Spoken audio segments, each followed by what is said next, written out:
Today. We're very happy to be gathering today to provide you information in this webinar called Understanding Harmful Algal Blooms on the Hudson.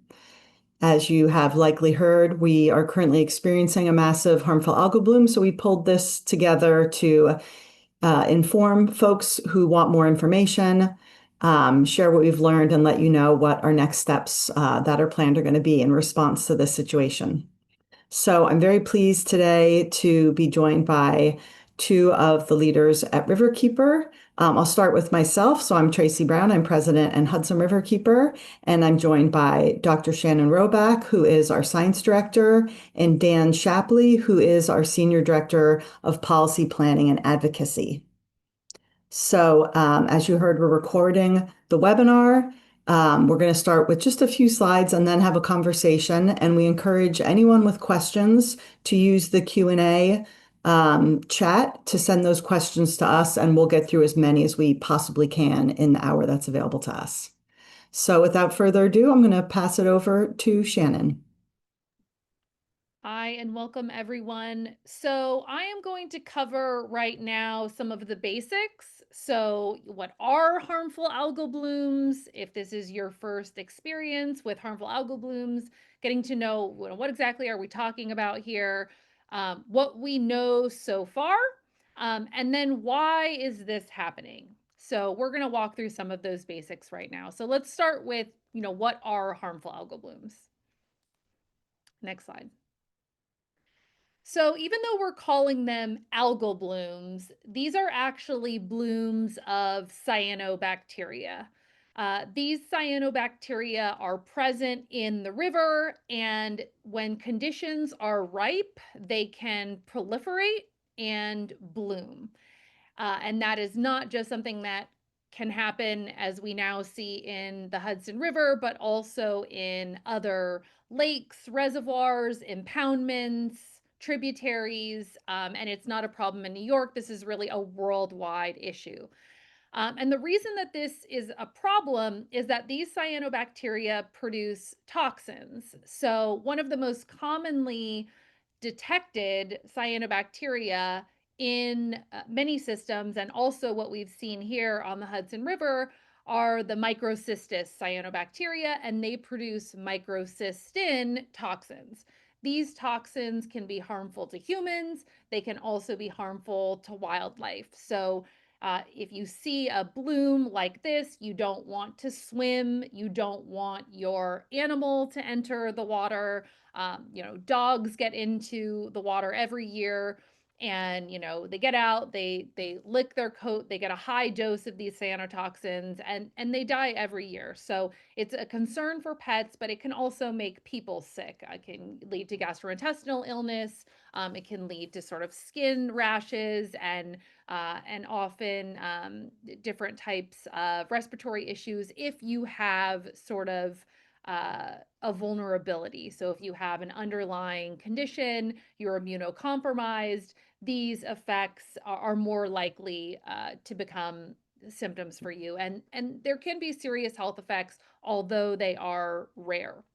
So it's definitely a health issue, and we definitely want to keep an eye whenever we think that a HAB is suspected so that we can reduce exposure. So there are a number of reasons why we're seeing this, and we'll get into that, why we're seeing this on the river for the first time to this extent. But two things that are really playing a role here are climate change and the presence of excess nutrients. So the cyanobacteria need a few things to proliferate. They need warm water, they need food, which is nitrogen and phosphorus, and usually they need sort of stagnant water bodies. And so, what we have right now with climate change is we have low rainfall, drought conditions, which is causing less discharge into the river. So, it's allowing for more kind of stagnant areas. We have warm water, and we also have sea level rise, which is pushing the salt front of the estuary further north. And we think what's happening is that salt front is acting as sort of a barrier to the flushing of that water in the northern reaches of the river. And it's creating sort of a warm pool of water that is just perfect for the cyanobacteria to survive and proliferate. So climate change is playing a role here, as are the excess nutrients. We have nutrient loading into the river from a variety of sources. We have fertilizers, we have manure, we have human sources from wastewater treatment plants. We've known for a long time about this nutrient enrichment, and we've also known that at some point climate change may result in conditions that tip us into a scenario where we start to see HABs on the Hudson River, and now that's where we are. I'll also note that things like road salt and zebra mussels can also contribute to harmful algal blooms. Road salt can cause the release of phosphorus, which is that food for the cyanobacteria from sediment. It can also impact the mixing and stratification of the water body, which kind of can push the cyanobacteria up to the top of the water column, giving them access to light and what they need to grow.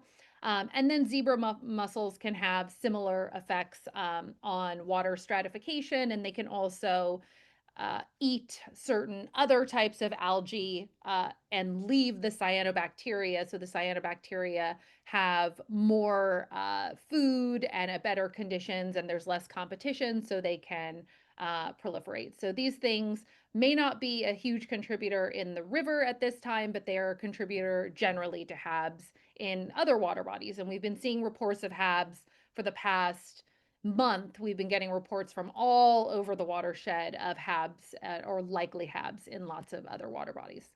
Okay, next slide. Okay, so what have we observed so far in the river? So it looks like the intensity of the bloom is centered near Kingston, and we have reports of bloom, sort of visual reports. We also have some water quality data that we've collected and data that have been collected by partners. And so we think that the extent is roughly between Germantown and Poughkeepsie, but that can change day to day. It can migrate, the boundaries can expand, the boundaries can contract. So it's really important that we're out there collecting data right now to understand the bloom and its intensity. And that's what Riverkeeper is doing. We've got our boats out there. We're going out every week and collecting data to understand where the bloom is. But so for all of the data that we have, satellite imagery data, water quality data, visual observations are telling us that between Germantown and Poughkeepsie is where the real activity of the bloom currently lies. So this is very unusual for the Hudson River. So there have been small HABs in areas of the river in the past, but this appears to be the largest and most severe harmful algal bloom on the river in sort of living memory of folks who have been observing the river and studying the river for a long time. And the traditional thinking has been that the Hudson River is not particularly susceptible to harmful algal blooms because there is a lot of mixing that is happening. It's not stagnant. There is a lot of turbidity that makes it difficult for light to penetrate and help those cyanobacteria grow. And so, because of this sort of low level of stagnation, the sort of constant flushing that's happening in the river every time it rains, and this because of this turbidity, we're not really seeing, we wouldn't, that the river is not especially susceptible to HABs. This was the sort of thinking, uh, has been sort of the prevailing thought.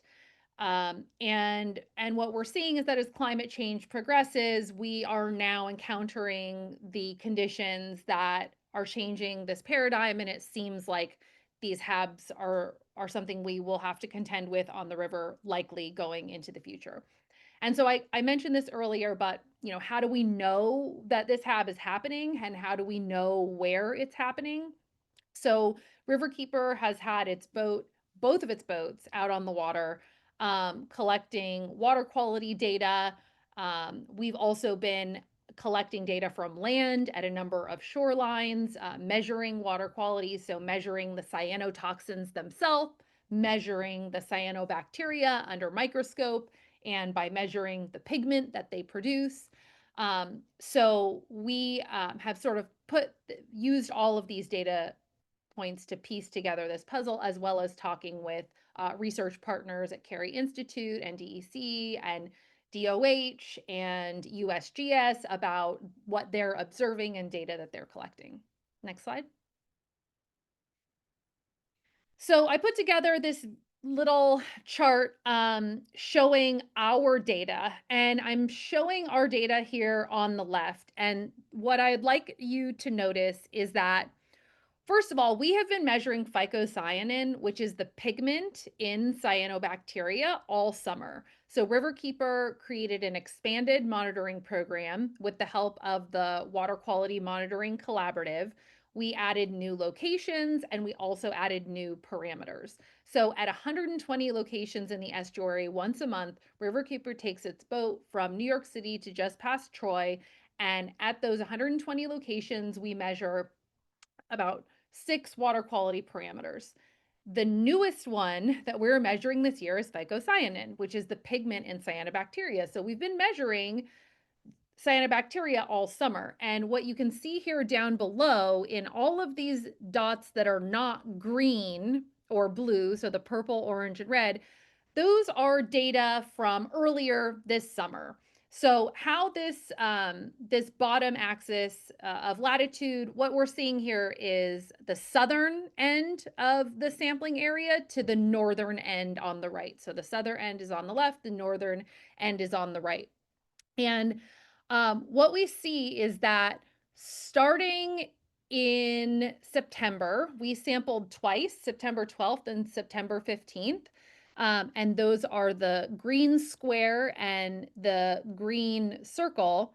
Starting at Nori Point, the concentrations of phycocyanin start to go up. And as we move north, those concentrations continue to go up and they sort of peak around the confluence of the Rondout Creek where it enters the river. So we can see, based on our water quality data, one, that the levels of these cyanobacteria are higher than they were earlier in the summer. That's how we know there's a bloom. And we can also see geographically that they are the highest in the Kingston area. So we'll be going out with our boat this week. Our boat is on the water as we speak, and we plan to be on the water in the subsequent weeks to see whether the bloom is dissipating or concentrations of cyanobacteria are going up.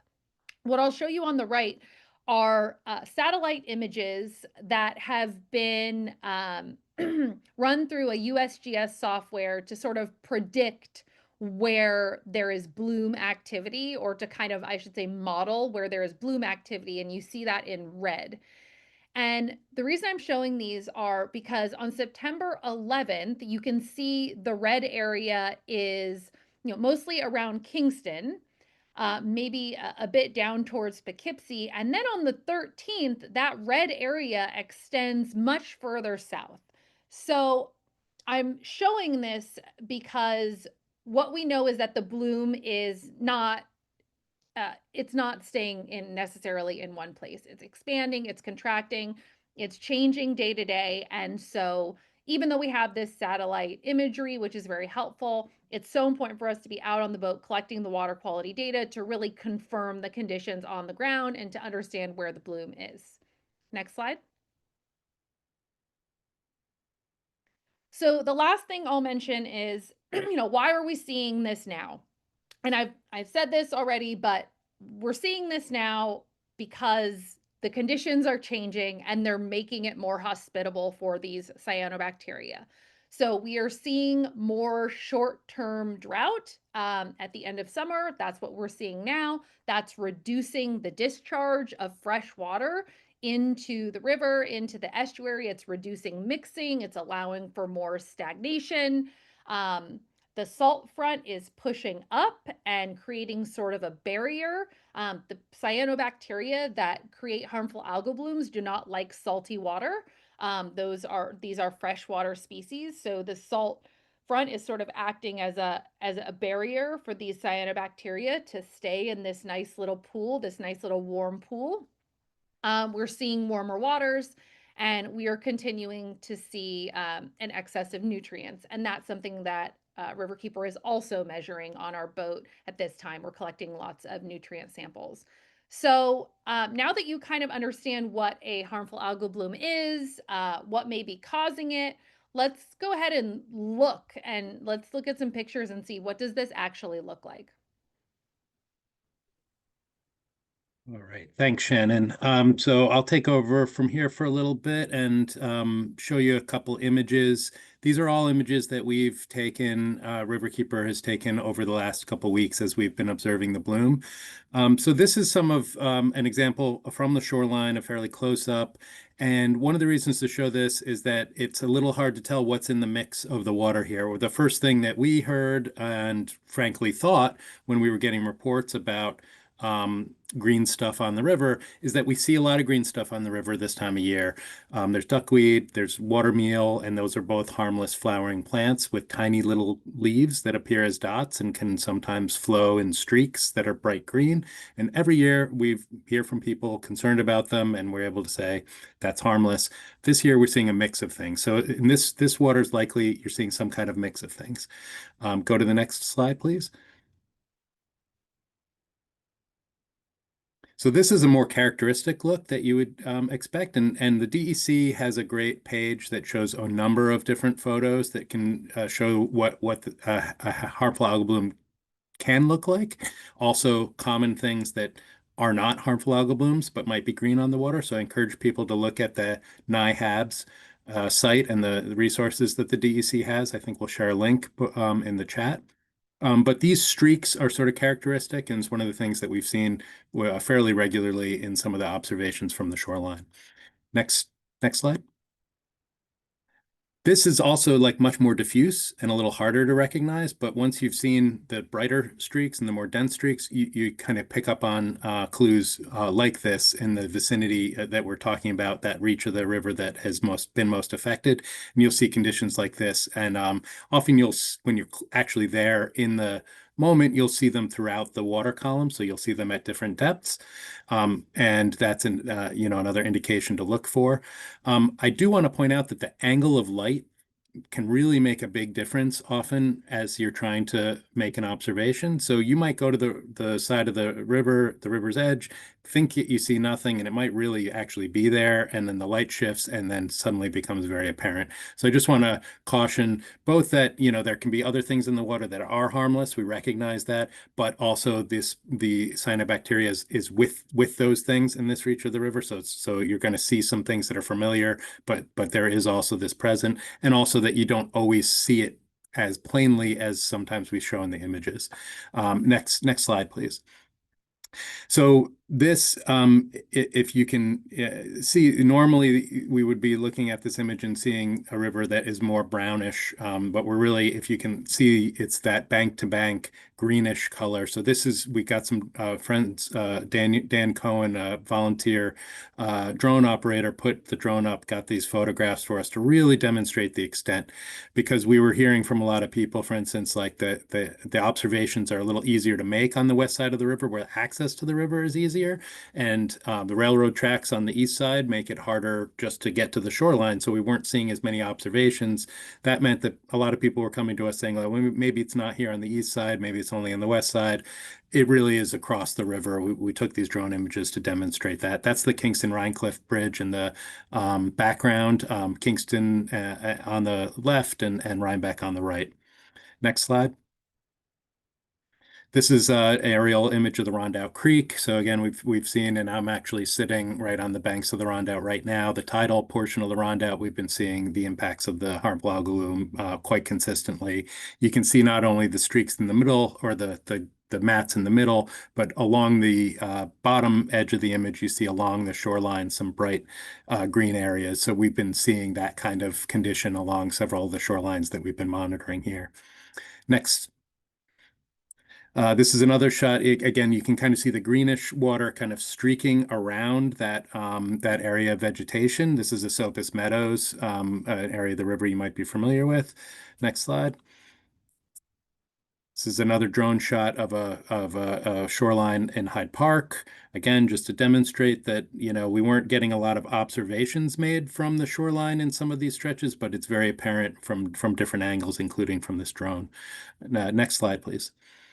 And I think this is the last. So this is showing the walkway over the Hudson, and it's a little hard to pick up maybe in with this image, but we can see very clearly the green streaks and the greenish water kind of coming down as far down as the bridges in Poughkeepsie and Highland. These drone images were all taken on the 17th, about a week ago. So we don't have them from today. We can't, and as Shannon said, the conditions day by day could change, but we do want to demonstrate that at times we've seen this extent of impact, including down into Poughkeepsie. And I think that's the last of these images. Thank you. All right. Thank you so much, Shannon and Dan, for just kind of setting the table with what we know and what people can be seeing out in the Hudson. So now we'll have a discussion. I think we can shut off the slides, and we'll be taking some of the questions. I have some questions, and I'll weave in questions from our participants. So please continue to add things in the Q&A as we go. And notice that in the chat, we're sharing links and resources for people. So I'm going to start with Dan. Can you tell us how Riverkeeper first found out about the harmful algal bloom and what we've been doing in the near term to address it? Sure. So we first heard about it from our contacts with the Hudson 7. That's the Hudson River Drinking Water Intermunicipal Council, a collaboration we helped to get started 7+ years ago in order to collaborate on just this sort of thing, protecting the Hudson as a drinking water source. And so we heard from the drinking water treatment plant operators that they were seeing something in the plant of one of the plants. And so we worked immediately and initially to just make sure that the water plant operators and the communities had the support they needed from the Department of Health to make sure that they were getting testing at the point that they're drawing water into the plant and the tap water, and tune up their treatment processes so that they could deliver safe water throughout the duration of this. And people should know that it's really important to understand that drinking water concern was addressed almost immediately within hours and days of the first observations. So the 100,000 people that rely on that water have been getting water that's been tested, and the treatment processes were adjusted in order to remove any of the cyanobacteria or their toxins. So from there, once we had made sure that the drinking water was taken care of, we got the word out more publicly, and the Carey Institute and the Hudson River Watershed Alliance also put out messages to start to educate the public to be aware that you could come in contact with it as a recreational user, or your dog could come into contact it, and those are two other points of concern. Probably drinking water here, then dogs, then recreational users in general as a sort of hierarchy of concern.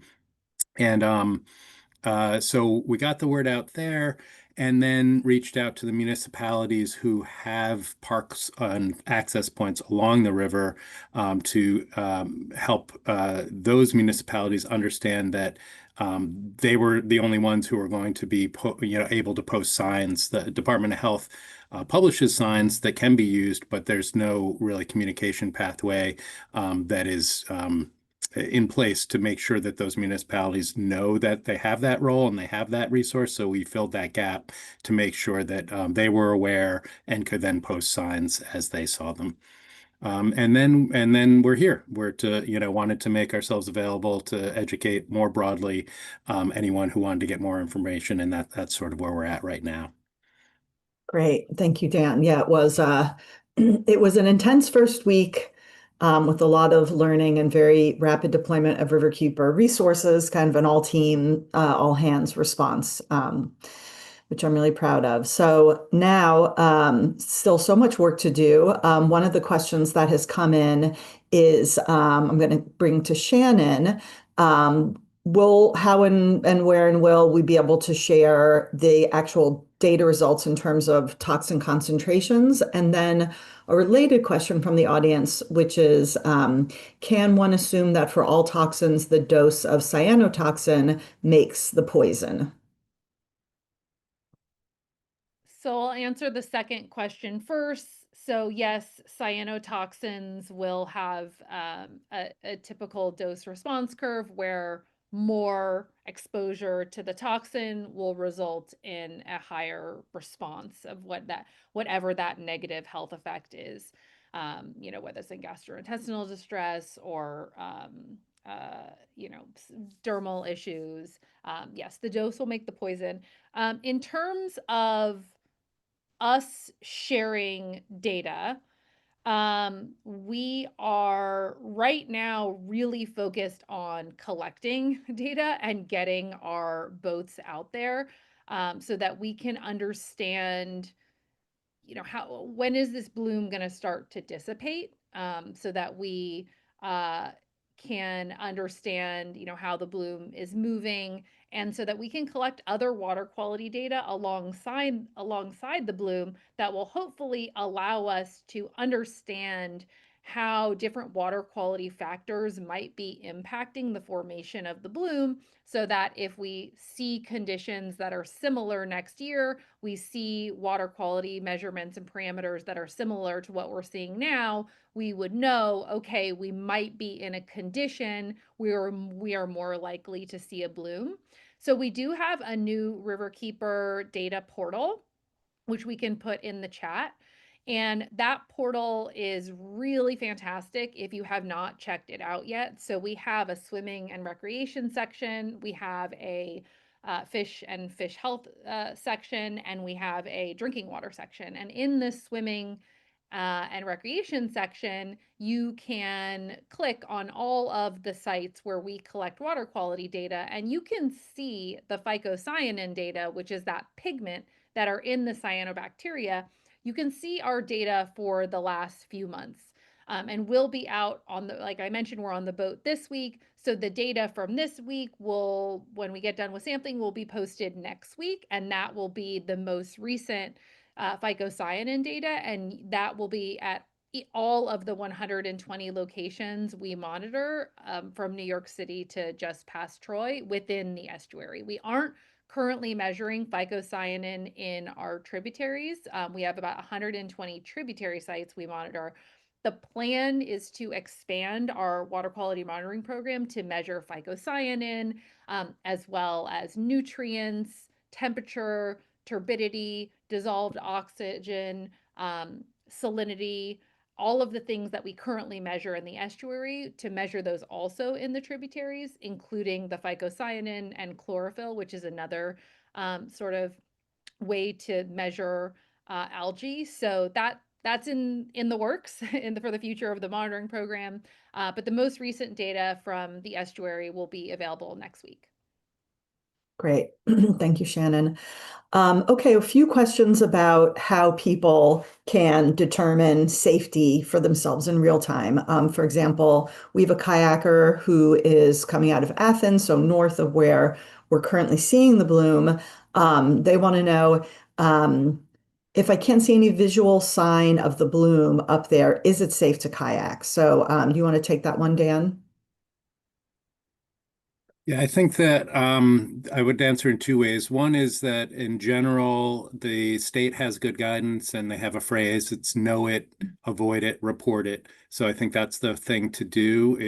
Try to, look at the pictures that we've shared, look at those pictures on the NIHAB site so that you can get an idea of what the concerning conditions are, and then avoid it if you do see those when you come upon them, and report it. That's the DEC has a good reporting system, photo based. So take a good photo, submit it. It has trouble with iPhone photos. I've noticed that the file format that iPhones take. So you may have to convert it to make a good report, or take a screenshot of your photo and then submit the screenshot. I found that works. Um, but the other thing I would just say again, right now with this stretch of the river, I think I would exercise additional caution just because we have been seeing it, but it isn't always easily visible. So I think as a dog owner myself, I wouldn't take my dog down to the river right now between roughly Germantown and Poughkeepsie just as a precaution. Okay, great. And a follow-up related question, is there a best time of day to go looking for the hab? And also people asking if they should be reporting habs that are not in the Hudson, but are in local ponds and lakes. You want to take that, Dan? Sure. So on the second, I think in general, it's good to report these. There's not going, don't expect a response from the DEC other than getting a dot on the map. Especially for like an individual pond that's not it doesn't have public access or anything like that. But it doesn't hurt to report them wherever they may be seen. I think any place that has public access is more important, but it doesn't mean the others aren't. And then the other question, I'm sorry, was I need to repeat it. Was best time of day. Is there a Oh, preferred time of day to check for habs? I mean, I have found, at least looking along the West Shore here, that the afternoon seems to be a little easier to see in some cases. But again, like the angle of light, the cloud cover, yeah, all different things can really affect the ability to see it. And we've noticed that in other times that we've been trying to look at algal blooms as well. The sun will shift and suddenly you'll see it, or we'll stop seeing it. So it's a little hard to say. Thank you. And Shannon, can you speak to what the long-term environmental impacts are from harmful algal bloom, including impacts on wildlife? Sure. So, I think with harmful algal blooms, we're much more worried about the sort of immediate impacts when they are present. So there is some evidence that the toxins can bioaccumulate in fish, but we don't know to what extent and whether that is going to be a really big exposure, significant exposure pathway. If you are seeing a hab, you should not fish, not because necessarily there's a bioaccumulation of the toxins, but the handling of the fish and dealing with the water is going to increase your exposure. And then the fish themselves are also, and other aquatic species are vulnerable to the cyanotoxins. So they can get sick. There can be die-offs. So these are things that happen sort of during the immediate bloom, and as the cyanobacteria subside, there is sort of an opportunity for repair there. I think the issue is that if we don't deal with the underlying pollution burdens, there's nothing we can do at this point, to, I mean, immediately to reduce the heat, right? Reduce it from to stop things from getting hotter. And I mean, it may, there are things we can do. I don't want to say there aren't things we can do, but it's going to be very difficult right now to just prevent the water getting hotter each year.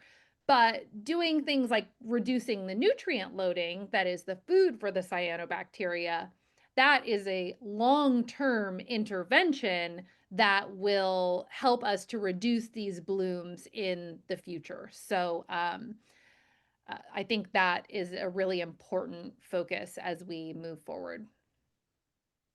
Yeah, thank you for that. And of course, we know there's a lot of nutrients entering the river within the salt wedge south of Poughkeepsie. So we have a question about the risk of harmful algal blooms in the lower Hudson and in New York City. And generally a question about will the risks of HABs in that area where we do have more salinity also increase over time with climate change warming us up? Why don't you take that one, Shannon?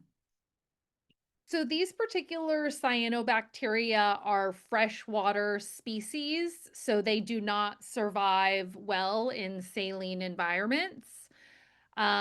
That being said, I'm just looking at the HABs map, DEC's great HABs map where HABs have been reported. And that does not preclude blooms from happening in water bodies that are freshwater bodies that are not the estuary in the New York City area. There are certainly some reports on the map right now. So not an issue in saline environments, but an issue for freshwater outside of the estuary as well, outside of the river. And I would just add, I mean, there are other harmful algal blooms that can form in freshwater, different types. I mean, sorry, in salt water. And it also is worth noting, we've been saying unprecedented for this bloom, and it is in its impact, and it is in its, certainly affecting the fact that it affected drinking water, that there needed to be a response to protect people in that way, the size and apparent duration of it. But we have had blooms of smaller, types that have been seen, and so in various parts of the river, including down in the lower parts of the river. So just in terms of the impact here, this is significant and unusual, but there have been other, instances where blooms have occurred. Yeah. Okay, so two-parter about what people can do to help. So I love seeing all the questions about how we can help. Thank you for that. One about the public and one about kind of processes and agency responses. So maybe what I think, Dan, how do you want to take those? You want to do like general public response, or you want to do kind of agency and policy responses that Riverkeeper's focused on? Take one and we'll let Shannon take the next. Sure. So in terms of policy responses, I want to start there. So Yeah. I think, what we want to explore, the DEC has been just completed 2 years over the last 2 years, ending in 2024, a really thorough water quality assessment of the river that looked at nutrients, among other things. So we really want to see that data.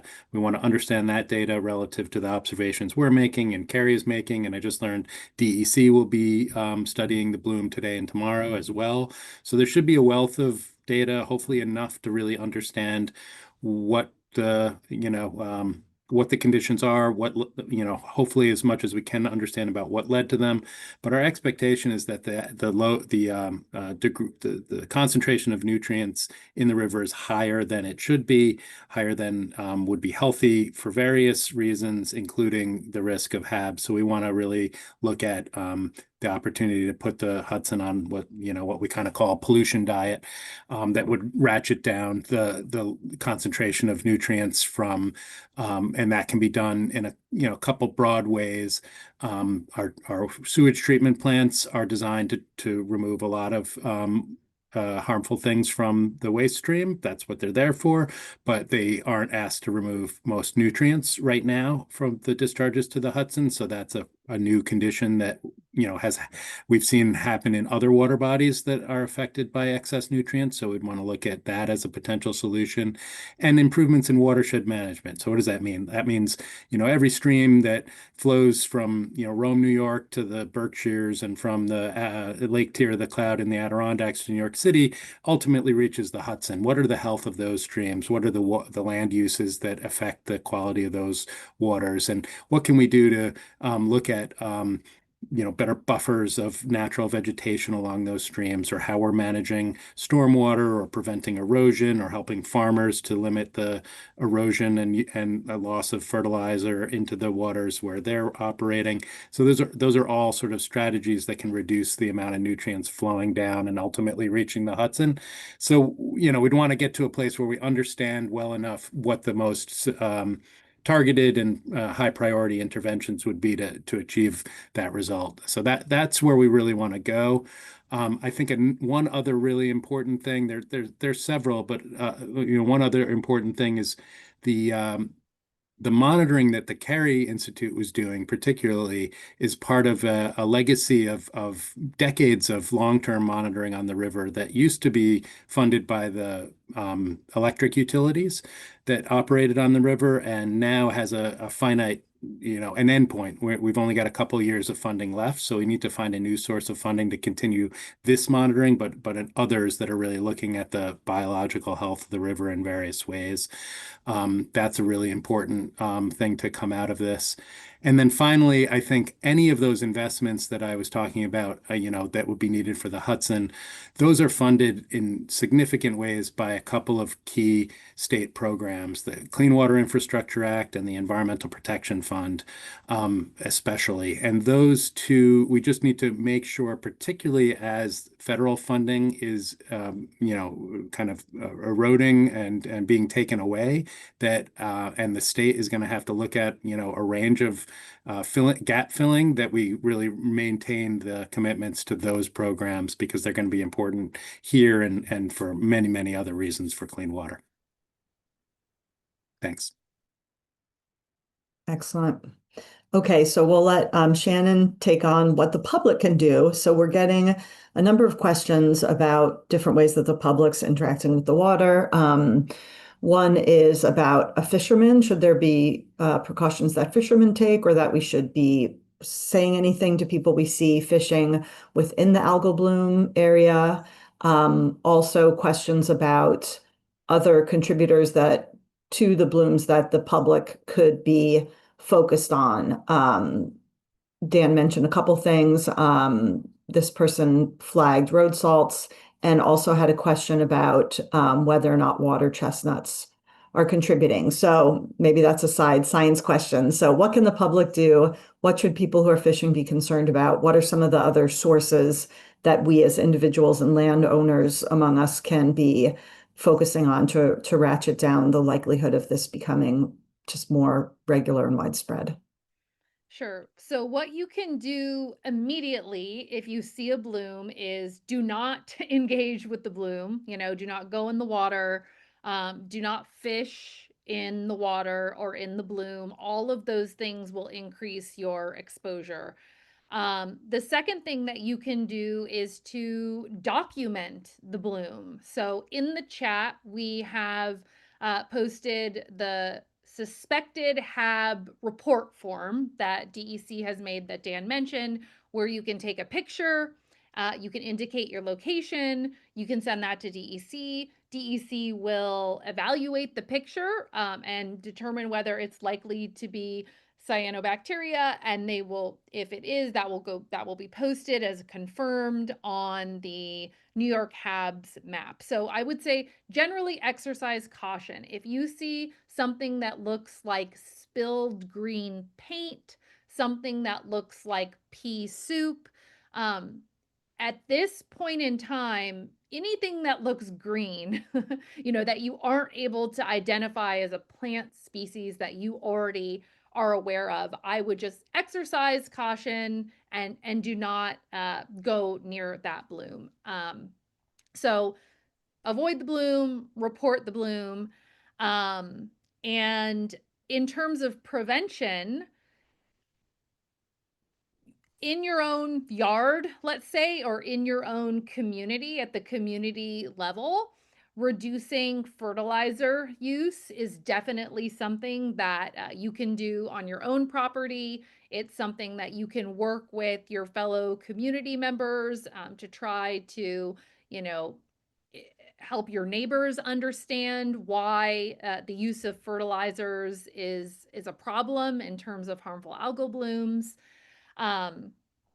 And obviously, engaging with Riverkeeper around our advocacy. Sometimes we'll send emails out with asking for you to sign a letter or, provide your name to something that allows us to show that there's widespread support for example, some of these things Dan mentioned, interventions, whether those are budget interventions or regulatory interventions to reduce the amount of pollution that is making these more likely to occur. I think those are all ways that you can do something here. Yeah, thank you for that. And in terms of the fishermen, we're just taking that general, like, don't engage, don't be fishing in the bloom.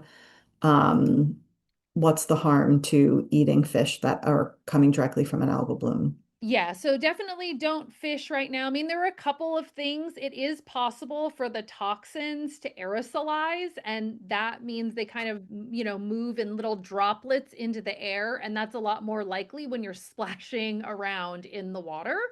And so the will you get sick because that aerosolization, it's not highly likely, but if you have asthma or some kind of underlying respiratory issue, then it does put you at more risk for impacts from aerosolization. So, this sort of being out there in the water on a boat, handling the fish, getting the water on your hands, you touch your face, you touch your mouth, the exposure to the skin itself, all of these are different sort of exposure pathways. So when we talk about exposure to any toxin, there's ingestion, there's inhalation, and there's dermal exposure. And so with fishing, there's the potential for all three. There's dermal exposure, touching the water, there's ingestion, either with hand to mouth or eating the fish itself, which can bioaccumulate cyanotoxins. Again, we're not sure to what extent, if they're really, really good at bioaccumulating or not, but there's some evidence that they can bioaccumulate those toxins. So that's the other ingestion pathway. And then there's the aerosolization pathway that is another potential risk. So again, if you are in a vulnerable category, which we consider usually to be the young, the elderly, pregnant people, and the immunocompromised, then these toxins are more likely to result in negative health effects. Thank you. And someone did ask specifically about examples of inhalation, so I'll just add that being on a jet ski, being on a motorboat, anything that's churning up the water would certainly help accelerate aerosolization. So those should be avoided. So then, what is Riverkeeper doing to help prevent conditions that cause the HABs? Dan, can you speak about our tactical work on this? Yeah, I think it's very much like I was describing earlier. I mean, Riverkeeper for 60 years has been trying to, advocate for less pollution in the river. And I should say, like, let's remember the Hudson is, night and day better than it was 60 years ago, right? We've made tremendous progress on the river, and we're talking about excesses of nutrients and an excess of a growth of one natural thing in the river that becomes harmful when it proliferates. So I don't want people to walk away thinking that the river's toxic and can never go to it and you can't enjoy it. Like, we've got a condition right now in a portion of the river, and we need to be cautious about that. We need to be aware of it. But let's remember that it's going to go away and we're going to be able to come back and enjoy this wonderful river, and we should.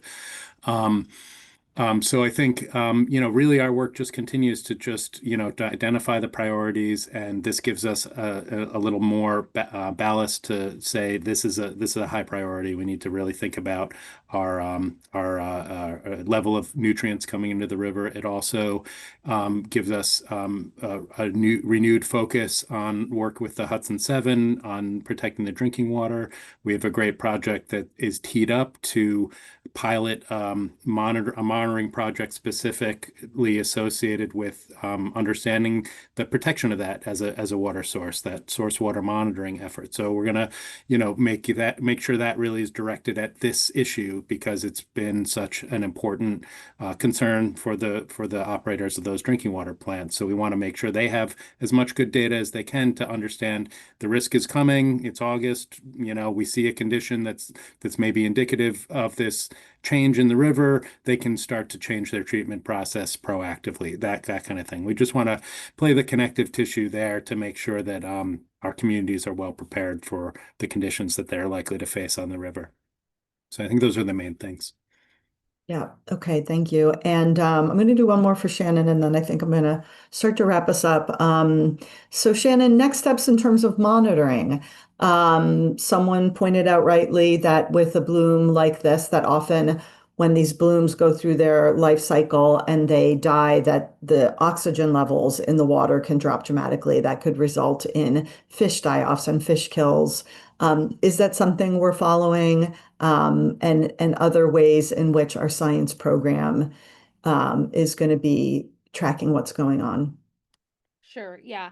I'll say I'm really sort of happy and proud of Riverkeeper as a whole in our response to this, and especially the science team working in tandem with the advocacy team. You know, when Dan got the first report from a water treatment plant that there looked to be something green that was suspicious, not, he worked very hard to make sure that DOH was activated, but we also had our water quality scientists drive down that same day and get a sample for us to measure the phycocyanin. We worked with one of the other Hudson 7 drinking water treatment plant managers so they could look at that under a microscope and they could see if it was the cyano bacteria there. And then since then, we have been, collecting data by hand and have deployed the boats on 3 different days, on a fourth day with researchers from other universities. And, we are going to continue that work. So, one thing we're doing right now is trying to find some emergency funding to support all of this work, right? To get those boats out on the water and to collect these data. We really want to measure the toxins themselves. Because another thing that can happen as the cyanobacteria die is that they release the toxins. So sometimes, as the bloom is becoming visibly unapparent, those bacteria are breaking apart and they're releasing the toxins. So there can be toxins present when we're not really seeing the bloom. And we are collecting samples to measure the cyanobacteria, but we are also collecting samples to measure those cyanotoxins themselves. And we are planning to continue to collect data in the coming weeks until the bloom dissipates so that we can really understand the life cycle of the bloom, how long it was with us, and how water quality was changing over time as the bloom was sort of in these different phases, including the phase that we hope will come very soon, where the bloom dissipates. And then the phase after that, which is what do things look like once the bloom dissipates? Are we seeing these changes in dissolved oxygen? Are we seeing obviously at what level would we say that the bloom is no longer present or has dissipated? These are all sort of questions. And so our focus has just been to collect as much data as possible using our tools, and then also partnering with agencies and academics who have tools, and utilizing just commercial laboratories to do things like measure the cyanotoxins themselves. So I think in the long term, we definitely need to continue to build capacity for future response, both a scientific future response to make sure that we have the resources that we need to study this if it happens again. And the more that we can do this, the more we can understand, and the more that we can prevent, and the more we can initiate a rapid response when we see certain things start to change. So right now, our goal is to just collect as much data as possible on the current bloom, and then and get the notification out to as many people as possible about what's going on, keep people safe. And then I think once this bloom subsides, there are going to be a lot of conversations around the science that we need and the, coordination and policy implementation that we need to prevent something like this from happening in the future, and to be able to respond as quickly as possible the next time it happens. Excellent. Thank you. All right. So if anyone had a question that wasn't answered live, we've collected them and we will reach back out to you. For those questions, we have been recording this discussion, so we will share that in the coming days if people want to go back and get more information or share it with other folks who are interested. I think we heard some main takeaways today, which is keep your eyes out looking for the harmful algal bloom. If you suspect something in your area, please document it and report it to DEC. We also have our watchdog hotline if you see anything really concerning and you want to share it directly with Riverkeeper, that is welcome. Of course, Shannon mentioned that, this is kind of an emergency response situation that we're in now. We've been able to deploy all of our resources to respond to this, and we only have these resources because of our members who support this work. So thank you everyone who is a member of Riverkeeper for keeping this team here and out in the field protecting our beautiful waterways. And if you're not a member yet, please consider being a member. If you want to support our emergency response work to the harmful algal bloom, you could make a special gift. So we'll put some information in the chat on how to support this ongoing work. Please also be on our mailing list if you're not already on our mailing list. As you could hear from Dan and Shannon, we are working on very specific asks. We've learned a lot in the response that's happened with this HAB, and we will be making requests of our state and local and potentially federal government for additional resources and better practices, improved response resources, now that we know with the new conditions we're experiencing due to climate change that this type of HAB is possible on the Hudson and is likely to return and happen again. So please keep an eye on what we're doing on that front. We're doing the research. We'll have some very specific asks that we could use public support on. And then I want to echo Dan's comment that, the Hudson is a beautiful living world within our midst that we don't want to make people afraid and go back to the days where people disengage with the river. So we really appreciate you all being here and engaging and offering your support and your help. And it really does take all of us to do this work and keep this ecosystem alive. So thank you so much for caring and taking the time to learn and get hands-on in this work with us, because it really is bigger than just our team, as talented as they are. So thank you to all of you for being here. I don't know if Shannon and Dan have any final comments of things I didn't cover before we let people go. I think we're good. Okay, thank you. Thank you. Be in touch. Let's keep doing this work, clean water for all, and take care. Enjoy the rest of your day.